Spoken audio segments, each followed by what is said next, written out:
राधे राधे दोस्तों, स्वागत है आप सबका हमारे चैनल पे, जहां हम करते हैं लड्डू गोपाल के बारे में बहुत सारी और समझदारी की बातें। दर्शन कीजिए प्यारे प्यारे बच्चों की और दर्शन के खूब लाभ उठाइए। आज है एकादशी, आप सबको एकादशी की ढेरों शुभकामनाएं। देखिए आज हमारे प्रभु का कितना सुंदर श्रृंगार हुआ है, और ये जो इन्होंने आज पोशाक पहनी है ये कल ही बनवाई है इन्होंने मुझसे, तो आज सुबह पहन भी ली और बहुत ही ज़्यादा सुंदर लग रहे हैं प्रभु। इनकी लीलाएं ऐसी हैं कि बस क्या ही बताऊं, पल पल लीला करते रहते हैं। तो चलिए, ऐसी ही कुछ लीला किसी के साथ हुई और जिन्होंने बताया कि वो कितनी खुश हो गई हैं। मृग तृष्णा होती है हम सबके अंदर, जैसे हिरन होता है कस्तूरी की खुशबू को सूंघता सूंघता सारे में ढूंढता रहता है, जबकि वो उसके अंदर ही होती है। ऐसे ही कृष्ण, गोपाल, ईश्वर सब हमारे अंदर हैं। हम उसे जगह जगह ढूंढते रहते हैं। वो हमारे साथ हैं, हमारे करीब हैं। हम अपनी सारी परेशानी लोगों को बताते हैं। हम भगवान को भूल जाते हैं। दुनिया में कोई आपकी परेशानी कम नहीं कर सकता सिवाय ईश्वर के। और हमारे प्रभु तो बैठे ही इसलिए हैं कि मैं हूं तुम्हारे साथ, तुम्हारे हर काम में आकर खड़ा हूं, तुम एक निगाह तो करो मेरी तरफ। प्रभु को हमेशा याद करें, विश्वास करें, अपनी इच्छाओं का पात्र बड़ा करें। वह तीनों लोगों का मालिक है। अगर कुछ मांगना ही है, कुछ दुखी है, तो सिर्फ प्रभु के आगे बोलें। आज जो मैं कहानी सुना रही हूँ नेहा मनी की कहानी है, जो न्यूजीलैंड में रहती है। पहले इंडिया में ही रहती थी, उनकी शादी हो गई न्यूजीलैंड। उनके घर के पास ही इस्कॉन मंदिर है। उनकी एक बेटी है, 2 ट्विंस हैं। अच्छी फैमिली में उनकी शादी हुई है। घर के पास ही इस्कॉन मंदिर है।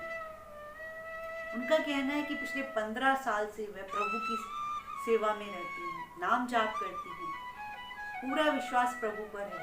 अपनी जिंदगी की सब सुख दुख की बातें वह कृष्ण से ही करती हैं।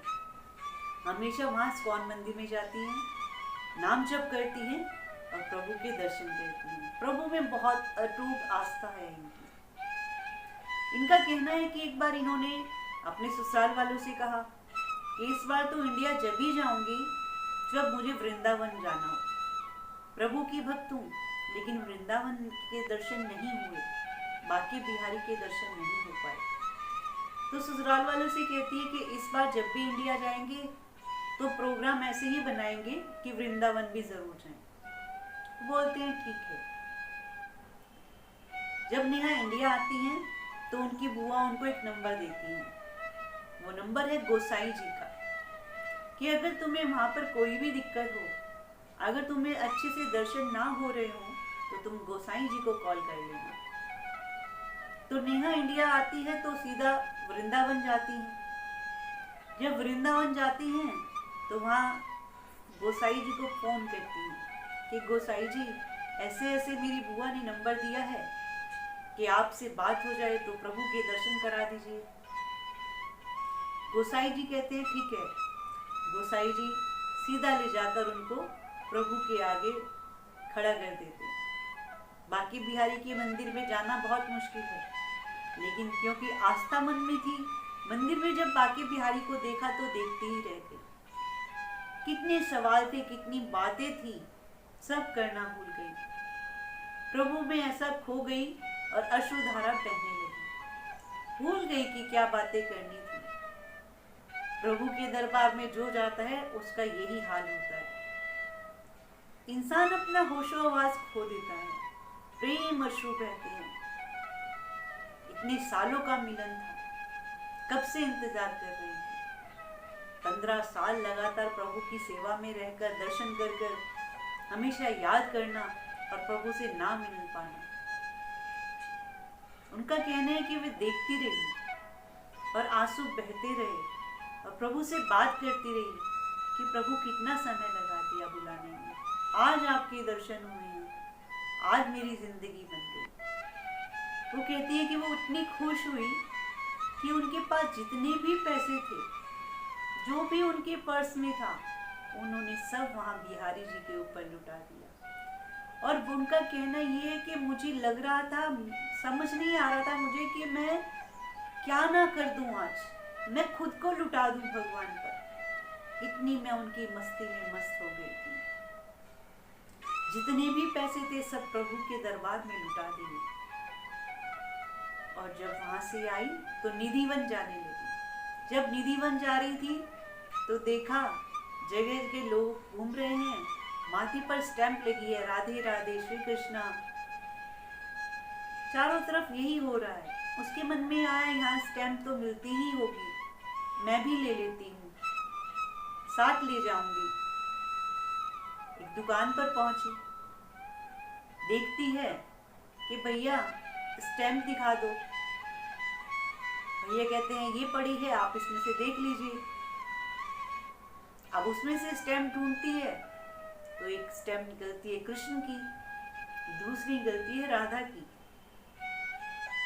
भैया को कहती है भैया मुझे ऐसी और चाहिए, आप और ढूंढ के दे दीजिए।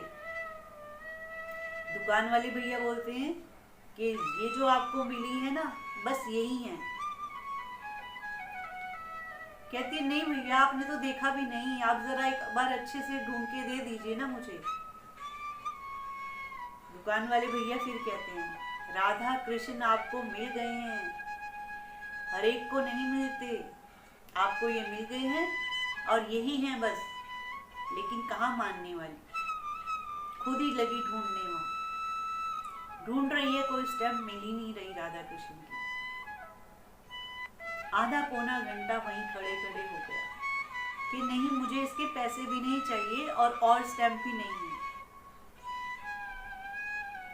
लेकिन वो ढूंढ रही है, याद आता है कि पैसे तो सारे लुटा दिए मैंने, पैसे तो सब खत्म हो गए दरबार में। और जो उनके परिवार के लोग थे वे खाने पीने में लगे थे, उनके भी पैसे खत्म हो गए। बात ये हो गई कि अब लौटा कैसे जाए, अपने घर जो वहीं था, जो इंडिया में घर था, वहां तक कैसे पहुंचा जाए। गाड़ी में बैठ गए, सब बात कर रहे हैं, पैसे खत्म हो गए, डॉलर हैं, अब कैसे होगा। गाड़ी में तेल भी कम है, घर भी जाना है। अब चले गाड़ी में बैठ गए, गाड़ी में बैठ के घर की ओर जा रहे हैं। जीटी रोड सोनीपत के हाईवे पर पहुंचे तो वहां पर एक बीकानेर की शॉप है। नेहा को लगा कि चलो इनसे ही पता कर लेते हैं, बड़ी शॉप है, शायद यहाँ पर हमें डॉलर की जगह पैसे मिल जाए। जाती है अंदर, रिक्वेस्ट करती है कि भैया ऐसे ऐसे हुआ और सारे पैसे खत्म हो गए हैं, क्या आप हमें डॉलर के बदले पैसे दे देंगे। सामने काउंटर पे खूब सारे पैसे रखे हैं। बीकानेर वाले भैया बोलते हैं ये पड़े हैं, जितने आपको लेने हैं ले जाओ, लेकिन मुझे डॉलर नहीं चाहिए बदले में। नेहा कहती है भैया ऐसे थोड़ा होता है, आप डॉलर ले लीजिए और पैसे दे दीजिए मुझे। कहते नहीं, आपको जितने भी चाहिए आप उठा लो। पूरी फैमिली आ जाती है, रिक्वेस्ट करते हैं सब कि भैया प्लीज ऐसे नहीं होता, आप प्लीज ले लीजिए डॉलर और पैसे दे दीजिए। उनको मानना पड़ता है और वो पैसे दे देते हैं, 10,000 रुपये। बड़ी खुश हो जाती है नेहा कि चलो घर तक पहुंच जाएंगे, गाड़ी में तेल भी डल जाएगा। गाड़ी में बैठकर गोसाई जी को फिर से फोन करती है कि गोसाई जी अभी अभी देखो ऐसे हुआ हमारे साथ। आज की दुनिया में कौन ऐसा है जो बाहर अनजान लोगों को ऐसे ही पैसे दे दे कि उठा लो आप जितने चाहिए आपको। तो गोसाई जी ने कहा तुम भी तो लुटा रही थी ना प्रभु पर, अपने भक्तों से ऐसे ही रीझ जाते हैं वो।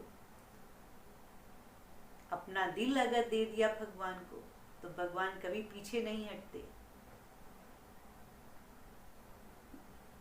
लोग कहते हैं कि आजकल भी क्या ऐसा होता है जो आप ये कहानियां सुना रही हैं, कल युग में ऐसी चीजें होती हैं क्या। तो देखिए हर युग मेरे प्रभु का युग है।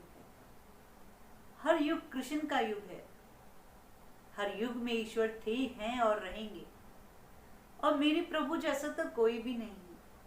आप प्यार तो करके देखिए खुद से। जिन लोगों की भी ये बातें हैं ना कि क्या सच में ऐसा होता है, ये सब घड़ित कहानियां हैं। आप एक बार प्रभु से आस्था तो जोड़िए, प्रभु की तरफ कदम तो बढ़ाइए। एक बार देखिए तो इस रास्ते पर चलकर प्रभु को लाकर सेवा तो कीजिए। अगर नहीं कर सकते एक रूटीन बनाइए मंदिर जाने का, बात करिए भगवान से। ऐसा नहीं होगा कि वो नहीं आए, पल पल एहसास होगा। हमारा जितना ख्याल ईश्वर रखता है ना, कोई नहीं रख सकता। हमारे दुनिया में आने से पहले दूध की व्यवस्था की है उसने। हमारे जाने के बाद भी पूरी व्यवस्था होगी। हम रहें ना रहें, हमारे सब काम होते हैं। प्रभु से प्यार करिए, प्रभु की सेवा में रहिए। प्रभु खुद आते हैं। आज की दुनिया में कोई सगा भाई एक दूसरे के लिए नहीं करता। अनजान शहर में आकर अनजान लोग आपकी मदद करते हैं। ऐसा होता है? कौन कहता है कि ये पड़े हैं पैसे उठा लीजिए? कोई नहीं कहता। लेकिन जब ईश्वर से आस्था जुड़ी हो, ईश्वर पर जिंदगी कुर्बान करी हो, तो ईश्वर स्वयं आकर खड़े हो जाते हैं हर एक के घट में। कैसे आपके काम कराते हैं, कैसे आपके सारे रास्ते खोलते हैं, उसका आप अंदाजा भी नहीं लगा सकते। पुकार करनी है तो कृष्ण को कीजिए, आवाज देनी है तो कृष्ण को दीजिए, कुछ मांगना है तो कृष्ण से मांगिए। लोगों से मांगना बंद कर दीजिए। कृष्ण सबके हैं, सबसे प्यार करते हैं। अपने मन से ये चीज निकाल दीजिए कि हम गरीब हैं, हमारे पास कुछ नहीं है खिलाने को, हम कृष्ण को कैसे लाएं। लोगों से समय मांगना बंद कर दीजिए, लोगों से पैसा मांगना बंद कीजिए। आपके पास समय है, आप खाली हैं, आपका मन नहीं लगता, आप प्रभु के साथ समय बिताइए, उनसे बातें कीजिए, उनके साथ रहिए, उनकी सेवा कीजिए। सारी दुनिया आपसे प्यार करेगी। सब लोग आपसे बात करने को तरसेंगे। ये बस कहने की बातें नहीं है, ये सिर्फ मैं कह ही नहीं रही हूं, ये अनुभव की बात है। ईश्वर से प्यार कीजिए, ईश्वर को घर लेके आइए। अगर आप घर भी नहीं ला सकते, आप सेवा भी नहीं कर सकते, आप मन ही मन उनसे प्यार कीजिए। वो तो हर घट में पड़े हैं, जहां भी होंगे आपकी बात जरूर सुनेंगे, आपसे प्यार जरूर करेंगे। तो प्रभु को घर लेकर आइए, लड्डू गोपाल को घर लेकर आइए, उनकी सेवा कीजिए, उनसे प्यार कीजिए, सुंदर सुंदर पोशाक बनाइए, अपने हाथों से भोग लगाइए, खुशियां मिलेंगी। इतना प्रेम प्रभु से हो जाएगा आपको कि किसी की जरूरत नहीं पड़ेगी आपको। मानिए मेरी बात, विश्वास कीजिए ईश्वर पर। बार बार आपको बोलती हूँ, बोलने से मुझे क्या मिलेगा? आप सोचिए, यही बात आपको रोज बोल रही हूँ कि भगवान को घर लेकर आइए, भगवान को घर लेकर आइए। ये सिर्फ वीडियो बनाने के लिए बात नहीं है। उनको घर लाइए, उनको समय दीजिए, फिर देखिए कितने भाव आपके और अच्छे होंगे, कितना मन आपका प्रभु से लगेगा जब विश्वास से प्यार से सेवा करोगे। प्रभु खुद आकर खड़े होंगे, उनके चेहरे पर मुस्कुराहट भी दिखाई देगी। पल पल ऐसा कोई ना कोई लीला कर देंगे कि आपका मन खुश हो जाएगा। अंदर ही अंदर आप मुस्कुराते रहोगे कि अच्छा प्रभु आप स्वयं यहीं बैठे हैं, समझ गई हूं मैं। ऐसी ऐसी बातें होंगी सामने। तो जरूर से जरूर लड्डू गोपाल को घर लेकर आइए, सेवा कीजिए, भगवान के प्रति अपने भाव बनाइए, हमेशा एकादशी रखिए। नहीं रख सकते तो कथा जरूर कीजिए। वो भी नहीं कर सकते, किसी गाय को, किसी पक्षी को, किसी पशु को कुछ ना कुछ जरूर खिलाएं, दान करें। कुछ भी नहीं कर सकते तो प्रभु का नाम जाप करें।